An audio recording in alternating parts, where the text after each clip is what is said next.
সামাত শাহরাহা ওয়া হাফিজাত ফারজাহা ওয়া আতাআত যাওজাহা, যেই নারী এই চারটা কাজ করবে, 5 ওয়াক্তের নামাজের হেফাজত করবে, রমজান মাসে রোজা রাখবে, স্বামীর আনুগত্য করবে, খেদমত করবে, আর যে নারী তার সতীত্ব তার স্বামীর জন্য রক্ষা করবে, ওই নারীর জন্য আল্লাহ কিয়ামতের দিন জান্নাতের সবগুলো দরজা খুলে দিবে। এই জন্য আমার মাদেরকে, বোনদেরকে বলবো, খবরদার, মা বোনদের জোহরের নামাজ লেট করে পড়ার অভ্যাস আছে। জোহরের নামাজ নারীরা লেট করে আদায় করে, তাদেরকে বলবো দুপুর 12টা 12:30টার মধ্যে ঘরের রান্না বান্না শেষ করবেন, তাড়াতাড়ি গোসল করে জোহরের নামাজে আগে দাঁড়িয়ে যাবেন। আমরা যারা পুরুষ আছি, নারী আছে, সবার জন্য কাজ আগে না নামাজ আগে? জোরে বলেন, কাজ আগে না নামাজ আগে? আমাদের সব কাজ পরে, নামাজ হলো সবার আগে আমাদের নামাজ। কিন্তু আমাদের ব্যস্ততা এত বেশি, রিক্সাওয়ালাও বিজি, ভ্যানওয়ালাও বিজি, এত রিক্সা চালায়, ভ্যান চালায়, কই হুজুর রিক্সা চালাইতে চালাইতে, ভ্যান চালাইতে চালাইতে নামাজ পড়ার টাইম পাই না। এই জন্য দেখা যায় 10 বছর 15 বছর ভ্যান চালায়, রিক্সা চালায়, পরিবারের তার কোনো অভাব যায় না। অভাব অনটন দারিদ্রতা দূর করতে হলে, যদি পরিবারে রহমত চান, বরকত চান, রিজিক চান, তাহলে সময় মতো নামাজ আদায় করবেন। যারা সময় মতো নামাজ আদায় করে না, এদের রিজিকের মধ্যে, পরিবারের মধ্যে বরকত থাকে না, শান্তি থাকে না। আর যাদের জীবনে নামাজ আছে, তাদের জীবনে শান্তি আছে না নাই? দেখবেন যাদের জীবনে নামাজ নাই, এদের চেহারা সুরতেও কোনো মায়া নাই। চেহারাটা দেখলে ডাকাতের মতো লাগে, চোরের মতো লাগে। কারণ সারাদিনে তো একটা বার মুখ ধোয়ার টাইমও পায় না, খাটাস হয়েছে, এমন খাটাসের খাটাস। কিন্তু যারা 5 ওয়াক্তের নামাজি, ফজরের নামাজের আগে একবার ওযু আছে না নাই? জোহরের আগে ওযু আছে, মাগরিবের আগে, এশার আগে। একজন নামাজি যারা তাহাজ্জুদ পড়ে না, তারাও কমপক্ষে 5 বার ওযু করে। যারা তাহাজ্জুদ গুজারি, তারা তো তার থেকে আরো বেশি ওযু করে। আরো কিছু আমলদার বান্দা আছে ওযু ছাড়া থাকে না, সব সময় ওযু করে। আপনারা যারা এখানে আছেন, সবাইকে অনুরোধ করি, এই আমলটা করার চেষ্টা করবেন। আল্লাহর নবী মেরাজ থেকে ফিরে এসে সাইয়্যিদিনা বেলাল রাদিয়াল্লাহু আনহুকে বললেন, বেলাল, তোমার মর্যাদা কত বেশি তুমি কি জানো নাকি? তিনি বললেন, ইয়া রাসূলুল্লাহ, আমরা বলি সাল্লাল্লাহু আলাইহি ওয়াসাল্লাম। কি করে আমার এত মর্যাদা হয়েছে? বলেন কি মর্যাদা?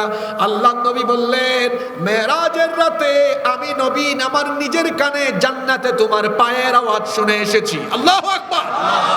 আল্লাহর নবী বললেন, আমি আমার নিজের কানে জান্নাতে তোমার পায়ের আওয়াজ শুনে এসেছি। বেলাল রে, এত মর্যাদা তোমার ভালো কেমনে? তুমি কোন আমলটা করো, কোন আমলের কারণে এত মর্যাদা বেড়ে গেল? তিনি বললেন, ওগো আল্লাহর নবী, আমার সকল আমল সম্পর্কেই তো আপনি জানেন, কিন্তু আমার এমন একটা আমল আছে, যে আমলটা আমি কখনো ছাড়ি না। আল্লাহর নবী বললেন, কোন সে আমল? তিনি বললেন, ওযু ছাড়া আমি কখনো থাকি না। ওযু ছুটে গেলে সাথে সাথে ওযু বানাই, আর ওযু করার পরে সঙ্গে সঙ্গে আমি ওযুর গুরুত্বের জন্য আরো 2 রাকাত নামাজ আদায় করি। আল্লাহর নবী বললেন, বিলাল রে, এই আমল তুমি কোনোদিন ছেড়ো না। এই আমলের কারণে আল্লাহ তোমার এত মর্যাদা বাড়িয়েছেন। আমি রাসূল নিজে জান্নাতে এই জন্য তোমার পায়ের আওয়াজ শুনে এসেছি। নামাজিরা পবিত্র থাকে কমপক্ষে 5 বার ওযু করে। এই জন্য ফেয়ার এন্ড লাভলি লাগে না, ফেস ওয়াশ লাগে না, ফেসিয়াল করা লাগে না। নামাজি নারী পুরুষের চেহারার মধ্যে একটা স্পেশাল নূর যিনি দান করে দেন, তিনি কে? যারা নামাজ আদায় করে না, চেহারাটা দেখতে দেখবেন চোরের মতো লাগে, ডাকাতের মতো লাগে। ওযু নাই, যারা ওযু করে, কেন এদের চেহারা এত সুন্দর? নামাজিদের চেহারা সুন্দর হওয়ার আরেকটা কারণ আছে। আল্লাহর নবী বলেছেন, যখন কোনো ব্যক্তি ওযু করে, অজুর পানিগুলো যখন তার অঙ্গ প্রত্যঙ্গ গড়িয়ে গড়িয়ে পড়ে, অজুর পানি যখন মুখে নিয়ে কুলি করে মুখের সগীরা গুনাহ ঝরে পড়ে, যখন সে মুখমণ্ডল ধৌত করে, চোখ এবং মুখের সগীরা গুনাহগুলো ঝরে পড়ে, হাত আর পা যখন ধৌত করে, অজুর পানির সাথে হাত এবং পায়ের সগীরা গুনাহ ঝরে পড়ে। কাপড়ে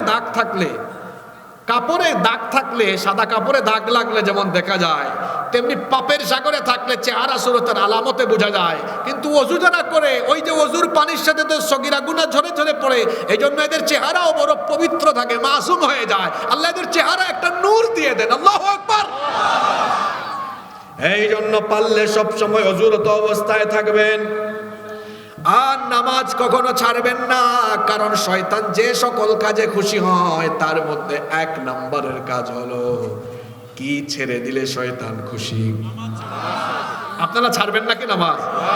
আজকে থেকে নামাজ আর জীবন থাকতে 1 ওয়াক্তও কাজা করব না। আমরা কি এই ওয়াদাটা আল্লাহর সাথে করতে পারি? একটু হাতটা তুলে আল্লাহরে দেখান তো।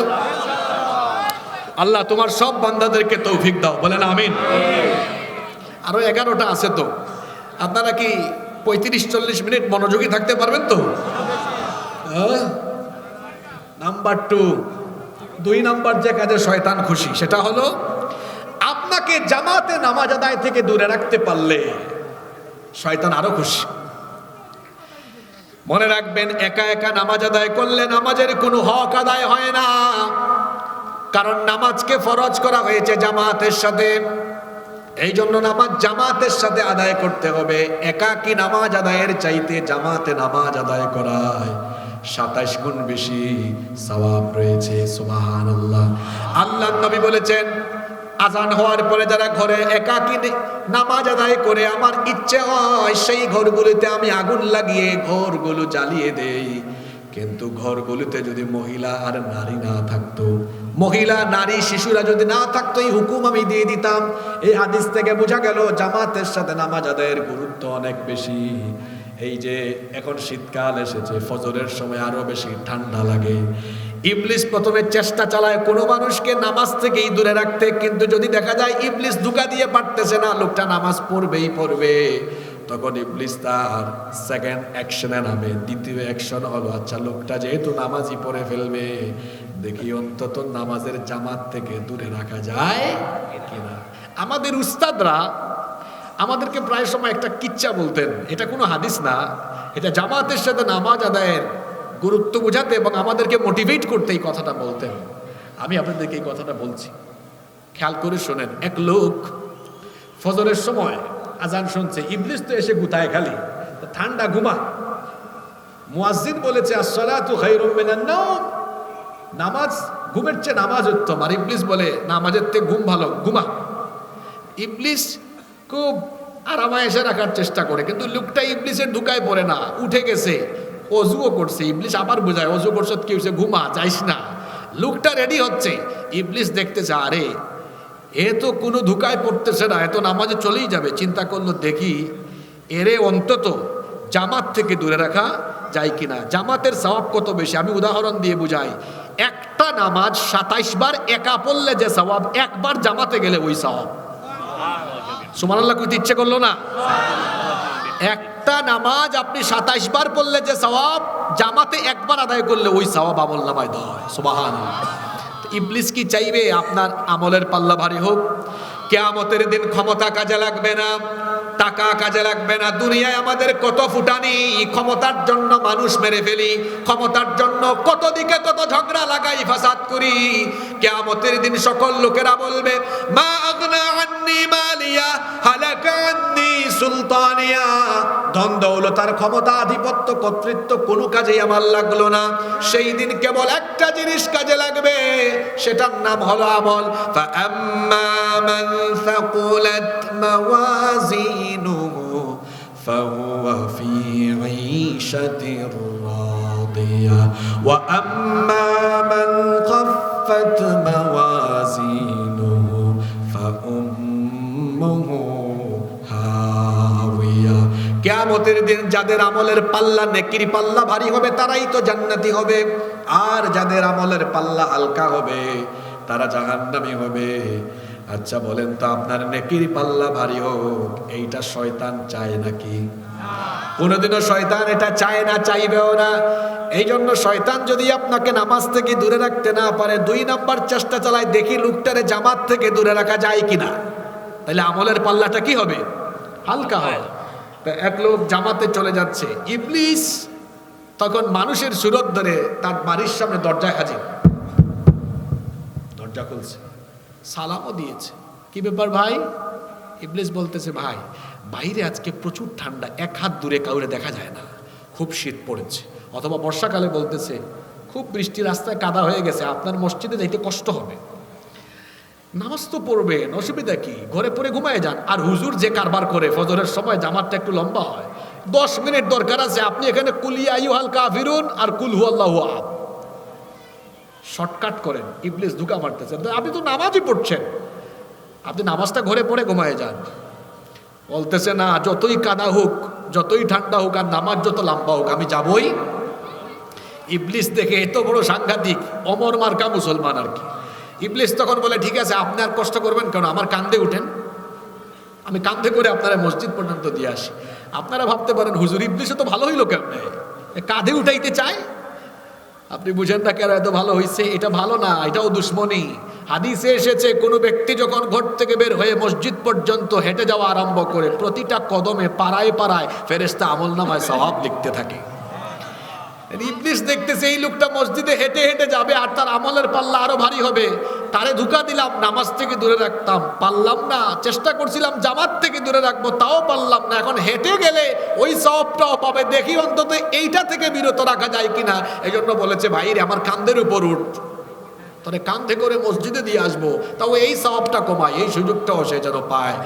এইটা কোনো হাদিস না, আমি একটা উপমা দিয়ে বোঝাতে চাইলাম। সে এমন দুশ্মন, নেকির পাল্লা হালকা করার জন্য যা যা করা দরকার সবই সে করতে চায়। সে যখন আমাদেরকে নামাজ থেকে দূরে রাখতে পারে না, 2 নাম্বার কাজ সে করে, সে তখন আমাদেরকে জামাত থেকে দূরে রাখতে চায়। কেন? যাতে করে এই নামাজের কোনো ভ্যালু আল্লাহর কাছে না থাকে। তাইলে বলেন তো, জামাত তরক করে নামাজের হক থাকে না, ইবলিসও সেও মোটামুটি খুশি হয়। তাইলে আমরা কি ইবলিসকে এই জায়গায় খুশি করব? জোরে বললে খুশি করব? মসজিদগুলো ভরপুর করে দেব। আমার দেশে জুমার দিনে মসজিদে ঠেলাঠেলি জায়গা হয় না, আর বাকি ওয়াক্তগুলোতে নামাজই হয় না। আমার নবীর জুমার মসজিদে নামাজের সংখ্যা হতো যেমন, বাকি ওয়াক্তও নামাজের সংখ্যা হতো তেমন। আল্লাহু আকবার। আমরা সব ওয়াক্ত নামাজ মসজিদে গিয়ে পড়বো, পারবো না? ইনশাআল্লাহ। নামাজ তো বড় ছোট হলো, পারবো ইনশাআল্লাহ। 3 নম্বর পয়েন্ট থেকে কিন্তু সেনসিটিভ কথাবার্তা আরম্ভ হবে। লুড নিতে পারবেন তো? 3 নম্বর, যে কাজে শয়তান